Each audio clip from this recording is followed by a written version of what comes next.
Madam నా తమ్ముడు నా ఫోల్డర్స్ అన్ని ఓపెన్ చేసి చూస్తున్నాడు మేడం. ఓకే, హైడ్ చేసేసేయి. హైడ్ చేస్తుంటే అన్హైడ్ చేస్తున్నాడు మేడం. సరే, నీ తమ్ముడు చూడకుండా ఇంకొక మంచి కాన్సెప్ట్ చెప్తా ఈ రోజు నీకు. నీ ఫోల్డర్స్ సేఫ్ గా ఉంటాయి.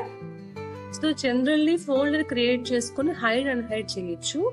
ఈ రోజు మనము ఫోల్డర్ ఇన్విజిబుల్ ఎలా చేయాలో చూద్దాం. సో ఫస్ట్ రీనేమ్ చేసి ఇన్విజిబుల్ క్యారెక్టర్స్ Alt+0160 ఇదైనా యూజ్ చేయండి.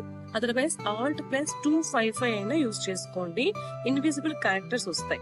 After that go for properties లో కస్టమైజ్ చేంజ్ ఐకాన్.